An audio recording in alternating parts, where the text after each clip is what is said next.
let's get going. We've only got 40 minutes, and then we should respect the end time so we can all go to the closing up session. So thank you everyone for coming along. I was always sort of worried right at the end of the conference that we might even have fewer people in the room, so I've been mentally prepared for that. The concept of this session, as set out on the wiki, is to look at the fundamental question of what it will take to recouple connectivity with inclusive and meaningful internet access. I think we can do that with the perspective in mind of what are the messages that we subsequently share and what are the messages that we subsequently feed in to the overall EuroDIG messages on that. I think it's always healthy that I don't know, we have this focus on what are the ends that we make sure that, as in addition to dealing with individual policy areas such as fragmentation, such as cybersecurity, we remember why we're doing it, why what we're doing actually matters. So the concept for this session is built on the assumption that we have a rising curve of internet connectivity in Europe, around the world, but this risks becoming detached from the positive impact that the internet can, but isn't necessarily having on development. And we probably want to avoid a situation where we just put the internet on hold, where we restrict the internet, where we restrict connectivity until we try and catch up. So as I said, this is very much focused on the idea that we need an ends first rather than a tech first approach, that we need to think about what societies need, who is serving them, and build our strategies around that. We need to think about the diversity of actors and actions needed within the dedicated digital inclusion strategies, and the place of internet governance decision-making within broader policy agendas such as education, urban development, culture, and beyond.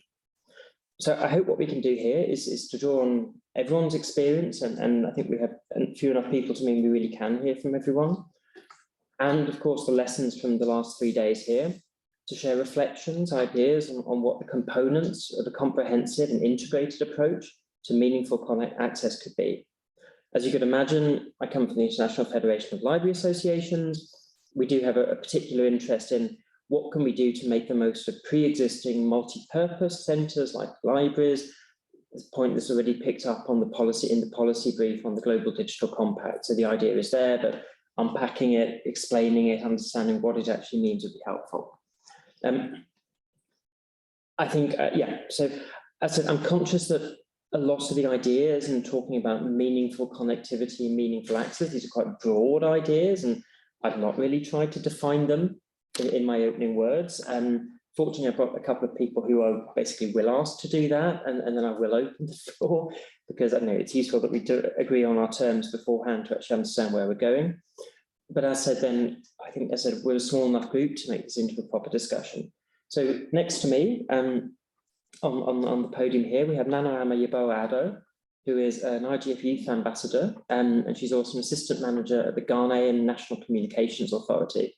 And she brings together experience in administration, development, and sustainability, with that in regulation, monitoring, and compliance. And so is, I think, really a perfect person as we look to make that connection between technology we use, the rules we govern it, and the impacts it has. And then we have Maya Simonishvili, who is a curator at the Anglo-American Reading Hall at the National Parliamentary Library of Georgia, where she's heavily involved in promoting international relations between libraries, between cultures. She's already worked a lot with ISOC Georgia, as well as in past internet governance fora. She's active in promoting human rights and media and information literacy, both through her own library and throughout libraries in Georgia. And what I've done is I've asked them to start off with 5 minutes or so, where they give an idea, firstly, of what their vision of meaningful access is, what does failure look like, and what do we need to do differently. So I'm going to start by handing over to Nana. Thank you, Stephen. Okay, so I feel like this has to be very interactive, so feel free to stop me anytime. To answer the question of what I think meaningful access is, I'd say that the baseline is universal connectivity. If we do not have connection or we are not able to access the internet, then we cannot have the bigger conversations. So that for me is the first thing, and it goes beyond mere connectivity. We need to be able to have connection regardless of our location, socioeconomic status. Reliable and affordable internet should be the baseline. It's not just about, saying that there's connectivity, but is it reliable? Do you have access to it when you need it? And also, is it affordable? Because you can have it and not afford it, then it begs the initial question. So that for me is the baseline. The second thing I'd like to go into is relevant and inclusive content. You can have the internet and have all this data available on the internet, but is it relevant to the varying demographics that we have in the world? People of different backgrounds, different locations should be able to relate the content on the internet. That way we can talk about inclusivity. So that for me answers the first question. I don't know if Maya would like to go for it. Okay, thank you very much. The good point is that internet connection is a basic human right in Georgia, so it's constitutional rights. It's a really good point, and we are next to Finland in this. But on the other side, how these requirements are met is another topic. The meaningful access means that it has to improve people's lives, and it has to foster creativity. It has to foster innovations, collaborations, and the main aim of internet is to improve people's life. Another topic is to defend human rights and to foster human rights. And we know that SDG contains all human rights, and actually internet is one of them, right to education. By exams, if I can count exams, a good example is when people from the region or children from the region write to us at the library that they need new computers, they need some new educational materials, they need access to the internet, and we provide it. And we open libraries and helps them to find new ways for the development. But another is health issue, and pandemic really made it evidence that people don't know many innovations, and even some of them didn't know what pandemic was. So health right is another topic which makes internet meaningful. And what might be improved? We need media literacy, to develop media literacy and critical thinking, especially when artificial intelligence comes in. And when we see how propaganda, especially Russian propaganda, is disseminating their propaganda with trolls. So we think we can to improve critical thinking, we have to improve media literacy and fact-checking, especially propaganda is on one side, but artificial intelligence is on the other side to recognize right information, to recognize fake information, and to use them properly. And what might be improved? So I think digital skills. Well, many people use computers, but they use computers, for example, for crime or for games or for abuse or something like this. So in every aspect, when I was thinking what to tell today, in every aspect there is a human rights involved. And I suppose we can base meaningful access on these human rights step by step, and it might be improved the situation. I like that. We've already sort of come up well with a triangle of sort of connectivity, content, and competence. Because you need the three, and you need to work on the three at the same time. Already, actually, it's been one of the. You see that coming through in the Global Digital Compact as well. There's a very clear thing that says that arguably there's not enough content. It's very focused purely on government services. Yes. And not about content in general, but certainly the skills and connectivity is there. Let's, I don't know, do you want to open it up and ask what other people, and let's talk about the failures. What does failure look like? Because I think actually realizing what we're trying to avoid is always healthy. So I don't know, what was your sense? What does it look like if we fail? Nana? Oh, sure. So I think for me, the fact that the divide still persists is testament to the fact that there's some failure in the system. If we are constantly witnessing the disparity in different demographics and different regions, different marginalized groups, if people are still having or living without the internet, then that in itself is testament to the fact that there's failure in the system.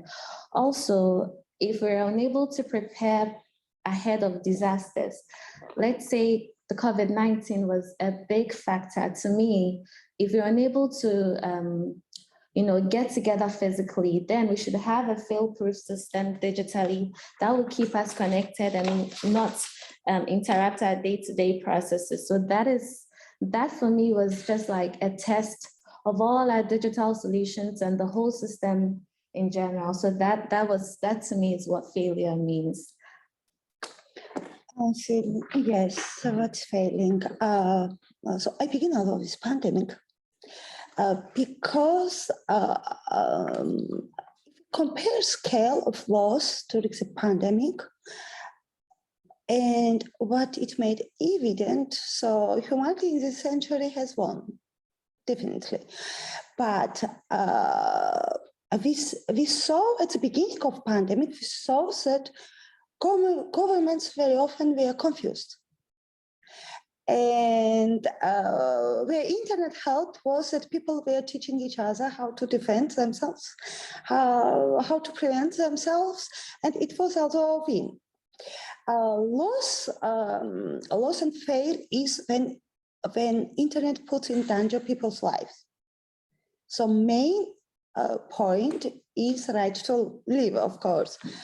And exactly yesterday when I was thinking what to talk about, I just put on TV and saw there is murders because of internet and because of social network. I think this is one of the worst fail, of course. But on the other side, even criminals have to become cleverer, more educated, and they really have to have some internet skills. So because I am optimistic, it gives hope that some of them, while acquiring skills for crime, might find their creative force and choose another path, so better path.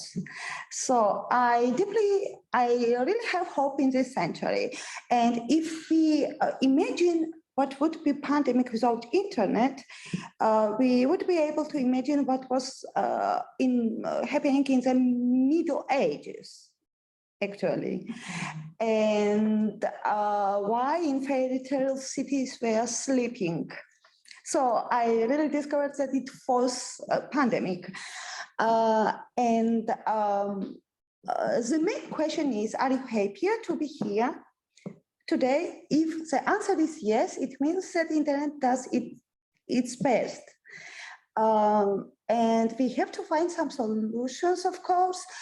And the problem, especially in my country, problem are trolls and Russian propaganda. It is really.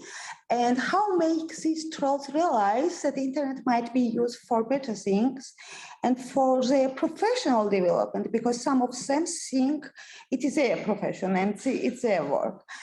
Another, we heard a lot about fragmentation. I deeply hope that fragmentation won't happen. And although there was a talk to forbid hate speech, but if we think about human psychology, hate is undeveloped love. So when we forbid these emotions, so how we develop these emotions for the better results. So therefore, I think hate doesn't have to be forbidden, but it had to be developed in something better feeling for the whole society.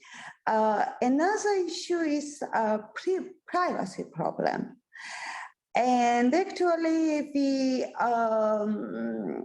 had this experience in Georgia when privacy was interrupted through internet and by politics. But on the other side, when people put something in the internet, it is like to write their diary in the hope, so in your room, in the hopes that someone will discover it and help it. So I think that privacy is one issue that we have to think about it. But on the side, people who put some content on the internet have to know that somebody always will read them. It's another topic. And so artificial intelligence, how to use artificial intelligence? We have to use it for our personal gains, or we have to use it for development, or to make people think by mistake in something false, or for propaganda. So I think the next step for the problems will be artificial intelligence and how to develop it and how to have these skills.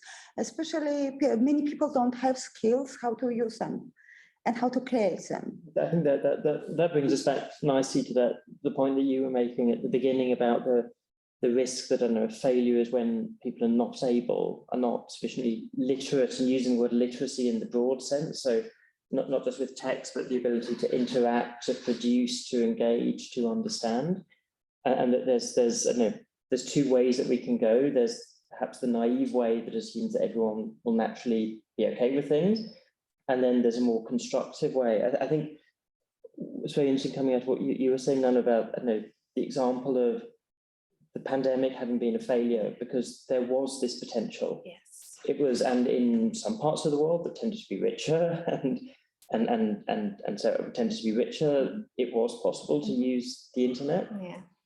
But the fact we failed to do it everywhere, and just coming out of what you're saying, and this leads on to the next question, then we'll open up. It feels a lot from what's being said. The approach to the internet has often been very much, it's about getting the technology in place and then assuming everything will be okay, and maybe then attacking issues around the side. So if a problem comes up, you try and whack it down, rather than actually having a more holistic strategy focused on, and actually, how can we plan for resilience?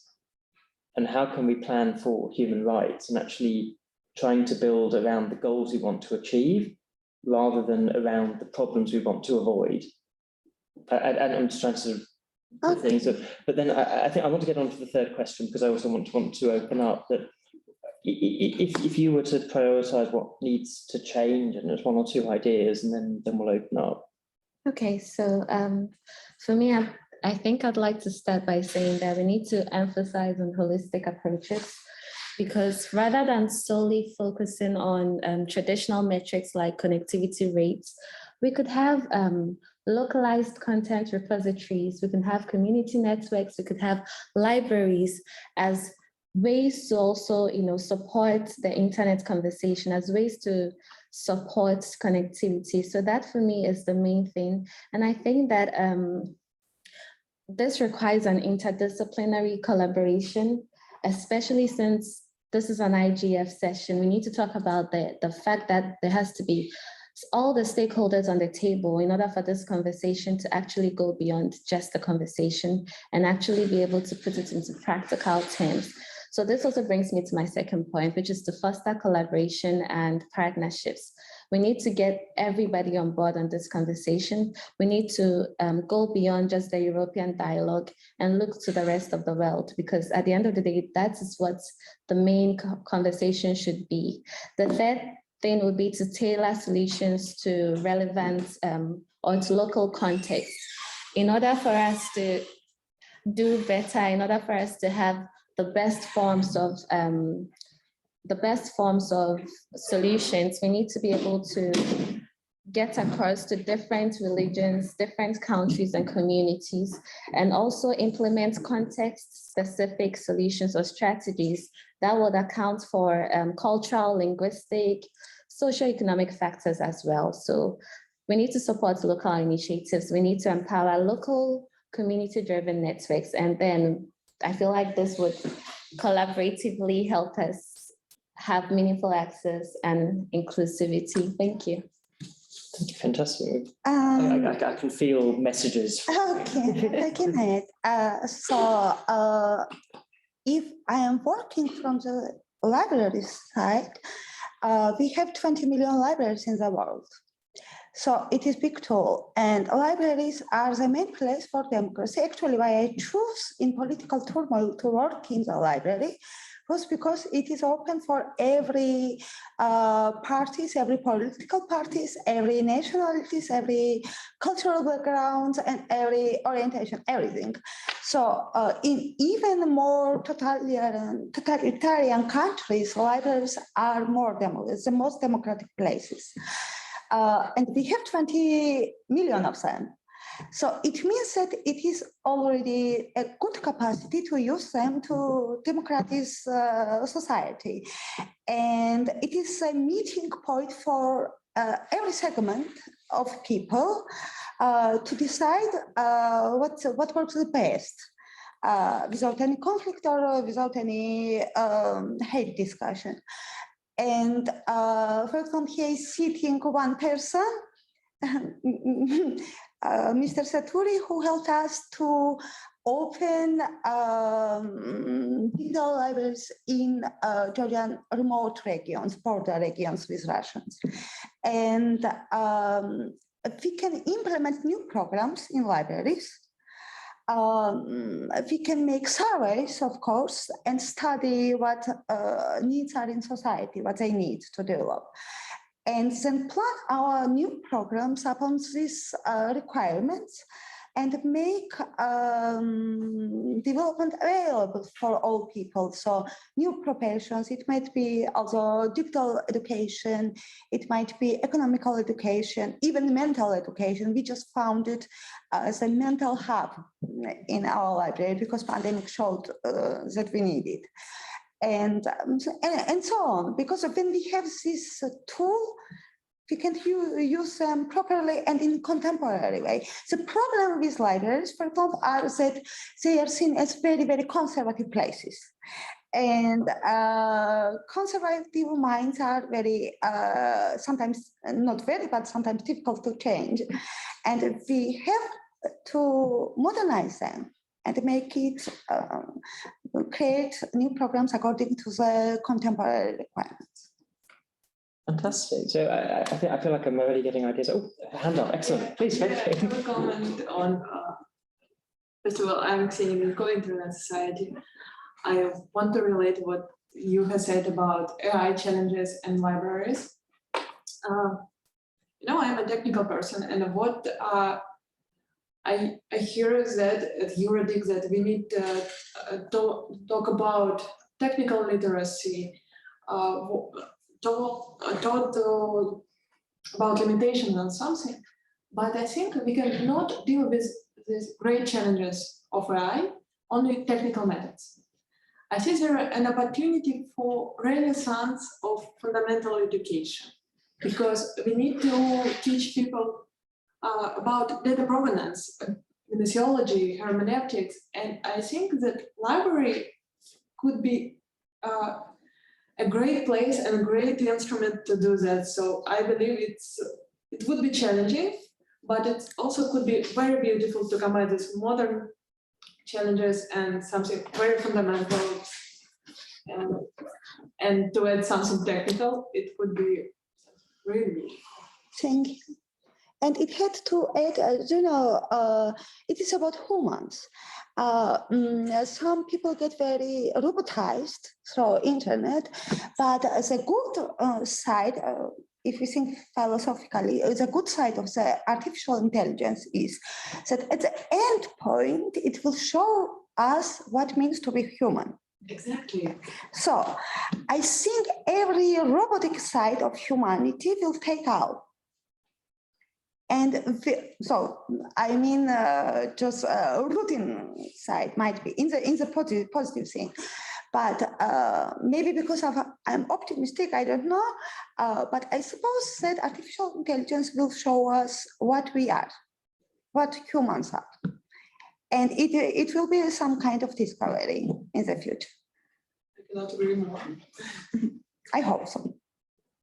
So I guess it's really, I was going to open it up and respond, comment, but also please bring in your own experience. I've already started writing the messages down here. So this is basically like, please tell me what the messages are. And also your experience in general, questions, but also things you've heard during the conference, because I don't know, being at the end is a tough gig because people are tired, but it also means that you can benefit from what everyone else has said already. Please. I'm a PhD student here. I'm working on critical digital education and participation, which would co-create the practices with educators and youth, and eventually an advocate for this to be included because it's what we envision as quality education in the digital age. And there's a big gap in curriculum and support that civil society organizations are taking care of currently. And I just came from RightsCon, which is one of the biggest digital human rights conferences. The conversation was around digital authoritarianism, border control, keeping on because of internet shutdowns. Same idea somehow of internet fragmentation, maybe other words with concerns. And I've been also working with Mozilla Festival, which is very interestingly convening a lot of librarians. So I've been also thinking, and we at RightsCon we were discussing what's the role of formal education, what's the role of community or popular education at some places it's called, like, and what could be also the role of libraries. Working on the topic of, for example, children's rights and libraries being a place for access also and guidance and education, but also informal education and learning how to use more consciously, more critically consciously, but also to build the future or further digital society. And I'd like to know if you have examples on libraries, activities in your libraries beyond just technical parts of access, of making, of course, like books accessible in a private way, also motivate that learning, but also community experiences that you've developed beyond just open and free access. Thank you very much.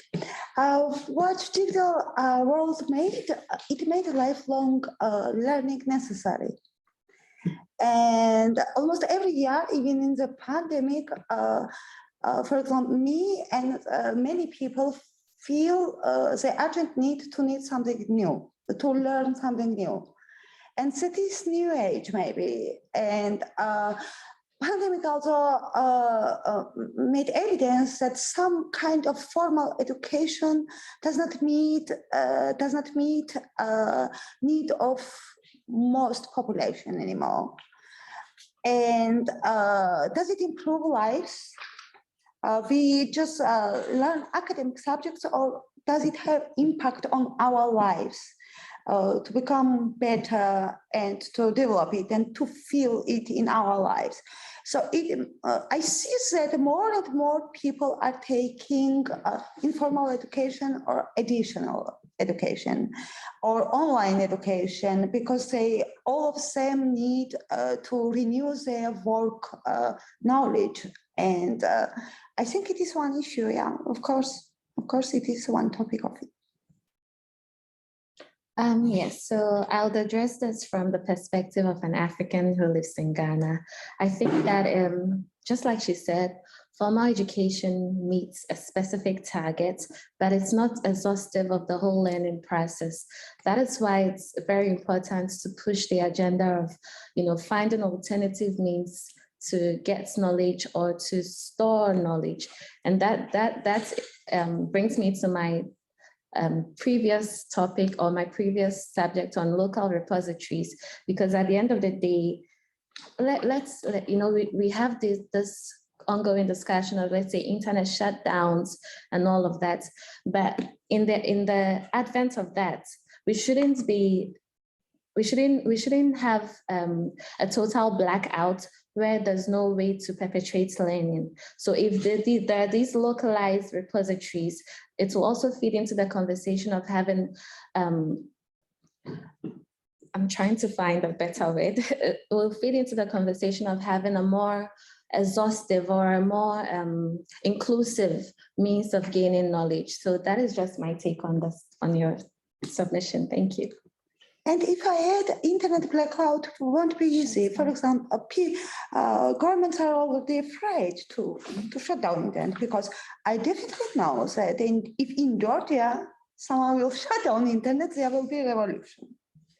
So therefore, it's not so easy, because internet during how many years teaches us to find information, to educate ourselves, to help people. And it is also true, I think, how many people would be immigrate if no internet. Although internet keeps people to stay in their countries too, and to reach the other side of the world. So therefore, I deeply hope that it will stay, and it is not so easy to shut down, because it will have political consequences later. And I think every government is thinking about it. Yeah, but on this particular subject, I have a dissenting view, because not every country has good democratic processes. We've seen this happen in Nigeria with Twitter, especially when the populace was pushing an agenda that was going contrary to what the government wanted. So they shut down Twitter in Nigeria. There was a lot of outcry. There were so many issues and conversations surrounding this particular topic, but it went on for months.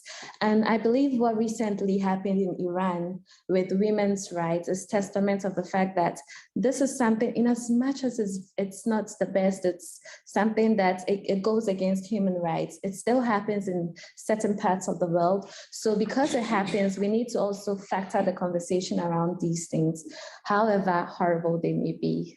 Thank you. Thank you. And at some point, someone has a raised hand in Zoom as well.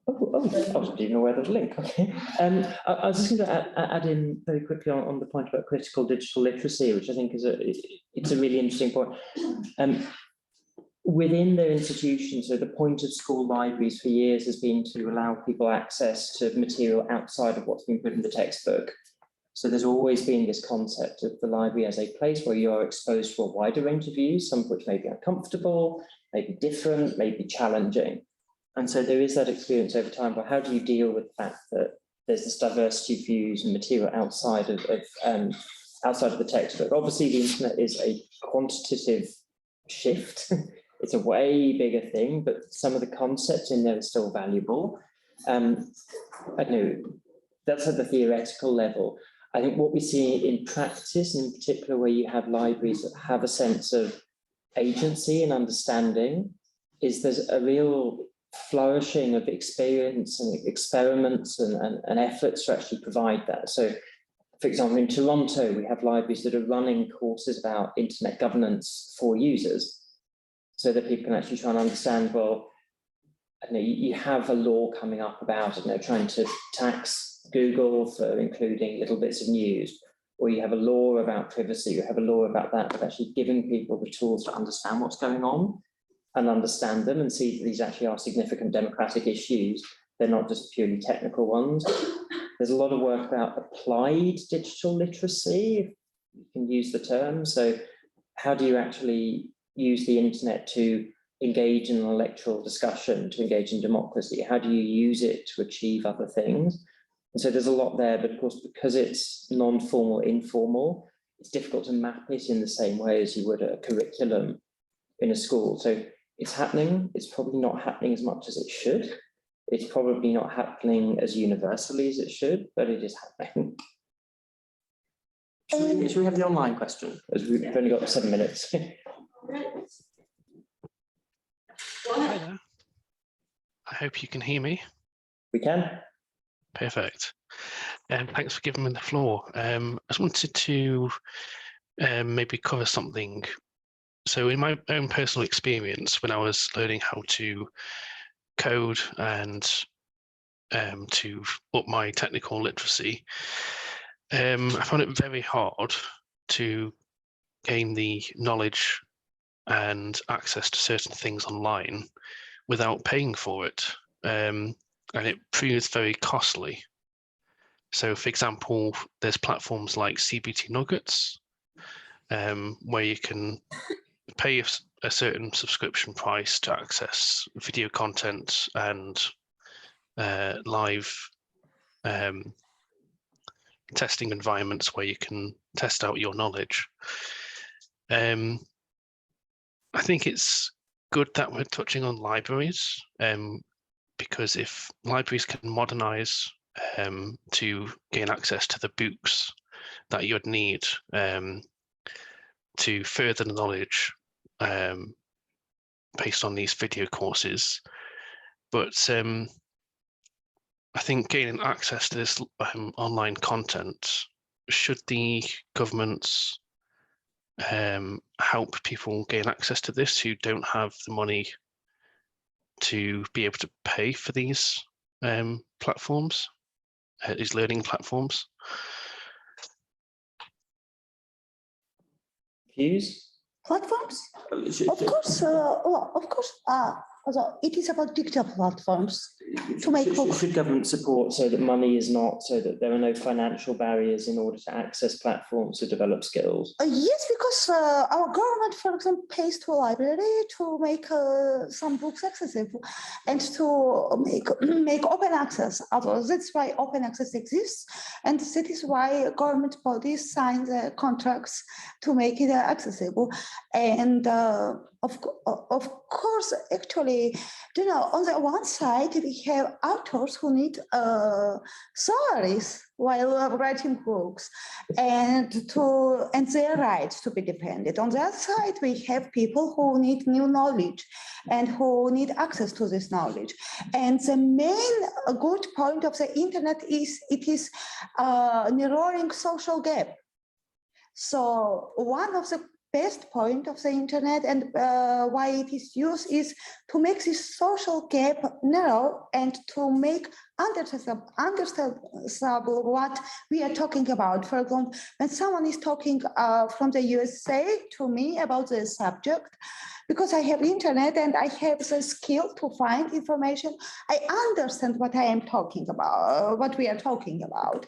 And we need these books to understand what other parts are talking about and what is our main goal and our joint purpose to work together, I think. Nana? Well, I am in full support of what Maya said, because at the end of the day, if it's subsidized, then it becomes accessible. It feeds into the accessibility statement, and it also means that it's also supporting the meaningful aspect of gaining access. So spot on. And during my work, I made accessible about 400 digital libraries from all over the world to our readers. And for the meaning of it is great, of course. And we also learn how to make innovative educational products. It's not a book only anymore. It is also films, it's also lectures, webinars, and so on. And it makes teaching and learning process also less boring. That's really good. And it attracts some kind of entertainment tools to education process, what makes education interesting for children.